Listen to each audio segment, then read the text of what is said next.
De l'association Vie Océane, mais aussi de la réserve marine. Pour découvrir leur qualité, il faut savoir que les molécules de l'éponge sont déjà utilisées notamment dans le traitement du cancer ou du sida. Jean-Marc Seguin.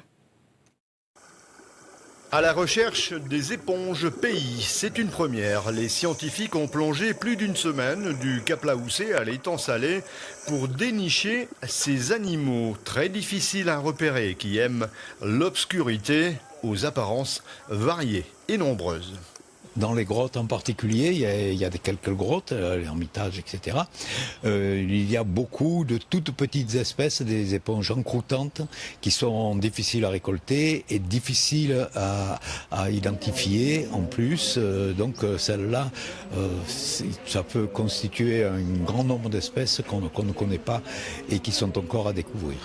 La réserve marine a prêté ses locaux pour cette étude. C'est ici qu'une fois prélevés, les morceaux d'éponge sont passés au crible, c'est-à-dire au microscope.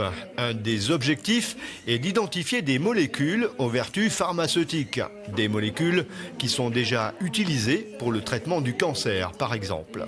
Selon les programmes de recherche dans lesquels nous sommes impliqués, nous allons rechercher des molécules à activité antivirale, antipaludique, anticancéreuse. Aujourd'hui, la recherche s'intéresse aux éponges pour un éventuel traitement d'Alzheimer. Autre possibilité, ces molécules pourraient même servir d'anti-fouling écolo pour les coques des bateaux.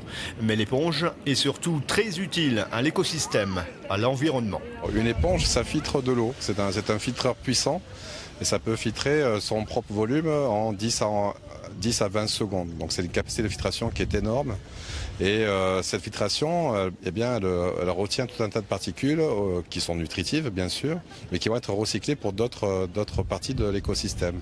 Elle joue un rôle important pour maintenir une autre biodiversité dont on n'a pas beaucoup, sur lequel on n'a pas beaucoup travaillé, et elles vont permettre toute une petite faune d'être présente et d'augmenter donc la richesse de ces écosystèmes littoraux. Jusqu'ici, on ne connaissait qu'une quinzaine d'espèces à La Réunion.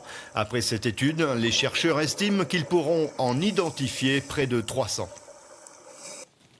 Venons-en à la mauvaise saison des litchis. Les agriculteurs se mobilisent. Le manque à gagner serait énorme. On parle de perte de plus de 90% de la production sur certaines de nos exploitations. Une délégation, vous le voyez, de 10 agriculteurs a été reçue aujourd'hui à la